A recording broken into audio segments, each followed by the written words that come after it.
ተመልካቾቼ እንደምን ዋላችሁ? አሁን የማሳያችሁ የቀይ ስር ቅጠል አሰራርን ነው። የቀይ ስር ብዙ ጊዜ በሀገራችን አልተለመደም፣ ግን ይበላል። እኔ ከድሮ ጀምሬ ነው እየሰራው የምበላው። አልጥልም። ቀይ ስር ስገዛ ቅጠሉን አላስቀነጥስም፣ ቀንጥሰው ነው የሚሸጡት። እና እንግዲህ እንደኔው የተመገበ የኖረ ሊኖር ይችላል። ብዙ ያልተለመደ ስለሆነ ነው የገለጽኩላችሁ። ስለዚህ አሁን ምን ምን እንደሚያስፈልጉ ስላቀረብኩኝ አሳያችኋለሁ። ቀይ ስር ቅጠል፣ ነጭ ሽንኩርት፣ ቀይ ሽንኩርት፣ ቲማቲም፣ ቃሪያ፣ ጨው፣ ዘይት። ይሄ የቀይ ስር ቅጠል ልክ እንደ ጎመን በደንብ እያንዳንዱ መታጠብ አለበት። ስለ አስተጣጠቡ የጎመን ቪዲዮ የሰራሁት ላይ አለ፣ እዛ ላይ ማየት ትችላላችሁ። አሁን እኔ አጥበዋለሁ።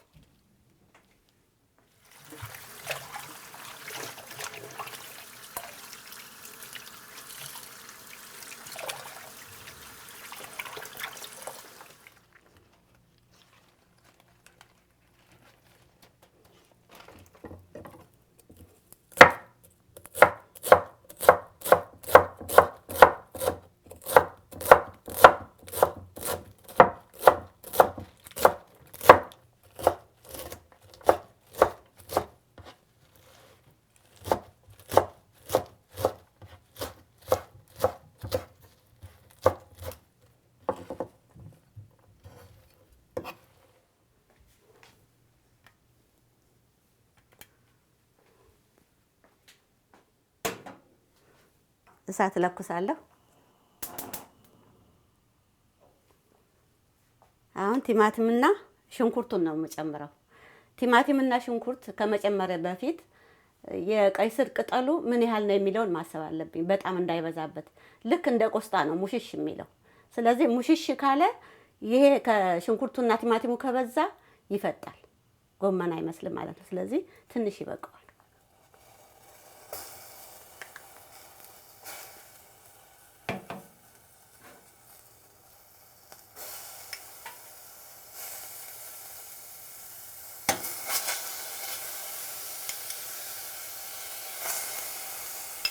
ይበቃዋል።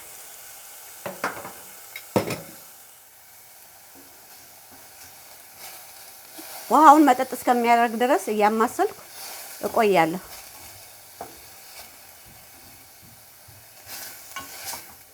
ሳማስለው ቲማቲም ያነሰው ይመስላል፣ ልጨምርበት።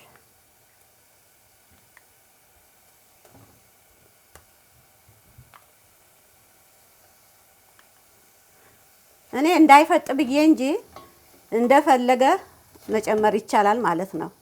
ስለዚህ ይሄ መጠጥ ይበል፣ እንገናኛለን።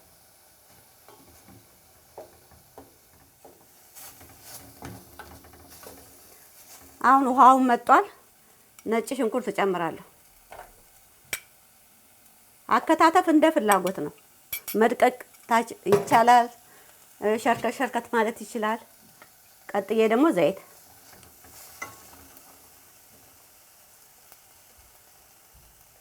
ዘይትም እንደ ፍላጎትና እንደ ቀይ ስሩ ቅጠል ብዛት።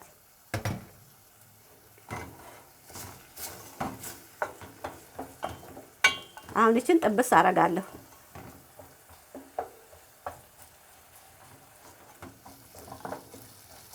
አሁን ውሃውንም ምጥጥ አድርጓል፣ መልኩን አልቀየረም።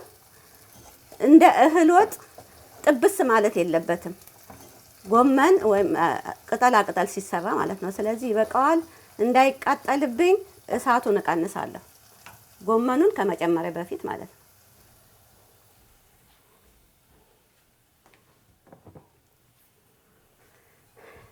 እጄ ንጹህ ነው። ጎመን በምንሰራበት ጊዜ መጀመሪያ ውሃ ጠብ ማድረግ እንችላለን እንደ እሳቱ ኃይለኝነት። በኋላም ደግሞ ጎመኑ ከተጨመረ በኋላ አማስለን የጎመኑን መጠን አይተን ውሃ ጠብ ማድረግ ይቻላል። አሁን ጎመኑን እጨምራለሁ። እጄን ታጥቤያለሁ። ለመጨመር እንዲመቸኝ ቀስ እያልኩ ቁንጥር እያደረኩኝ እጨምራለሁ ማለት ነው።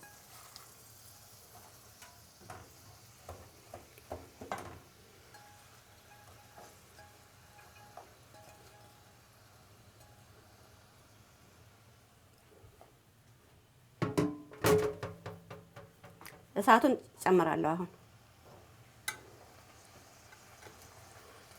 ይቺ በጣም አልሞላችም። ብዙ ከሆነ ቀስቀስ ቀስቀስ እየተባለ ነው ጎመኑ መጨመር ያለበት። ይቺ ግን ከአቅሜ በላይ አይደለችም። ቀስ እያልኩኝ አማስላታለሁ። አሁን እንደ ልብ እንዲህ ላማስል ቢባል ይሄ ሊወዳደቅ ይችላል። ስለዚህ እንደዚህ ወደ መሃል እየተደረገ ጫን ጫን ይደረግና እንዲህ በስል ይደረጋል። ክድና አደርገዋለሁኝ። ከዛ እንገናኛለን።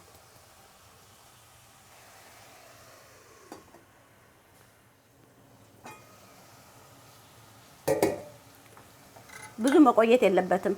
ምክንያቱም የውሃው መጠን አሁን ሊያስታውቀኝ ስለማይችል እያየሁ ነው ማማሰል ያለብኝ። አሁን እሳት እጨምራለሁ።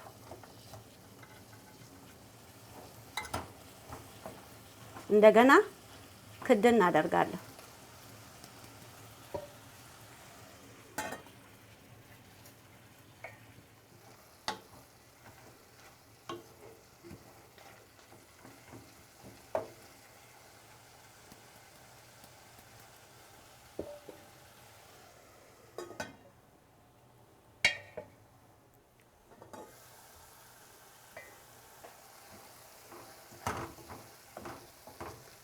እሺ አሁን ውሃ ምንም አልጨመርኩም፣ የራሱ ነው።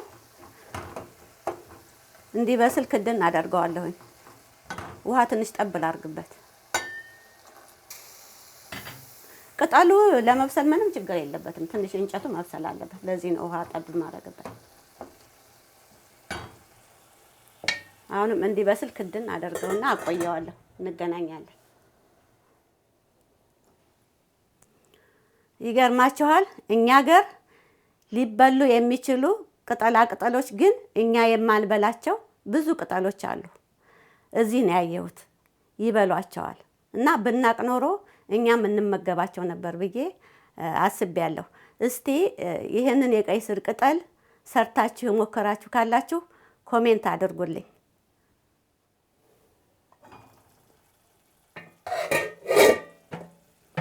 አሁን በስሏል። ቃሪያና ጨው ነው የምንጨምረው። ጨው ትንሽ እንዳይበዛ አይችልም። ጨው፣ ቃሪያ፣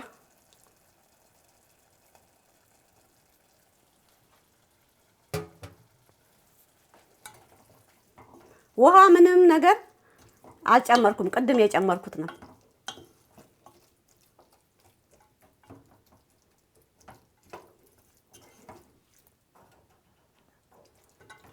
እሳቱን ትንሽ ጨመር አደረኩበት። ምክንያቱም ተጠንቅቄ ነው ያበሰልኩት። እሳቱን ጨመር ቀነስ እያደረኩኝ ይበቃዋል። አሁን ጨው ይዋሃድ። ሽንኩርቱ መልኩን መቀየር የለበትም እንዲያምር እና እንዲበላ ማለት ነው። የዛሬውን የቀይ ስር ቅጠል አሰራር ሰርቼ ጨርሻለሁ። ከፈለጋችሁ ቆንጆ ነው፣ ይጣፍጣል። ሚጥሚጣ ጨመር ማድረግ ይቻላል። ተመልካቾቼ እንግዲህ በሌላ ስራ እስከምንገናኝ ድረስ ደህና ሁኑልኝ፣ ደህና ቆዩ።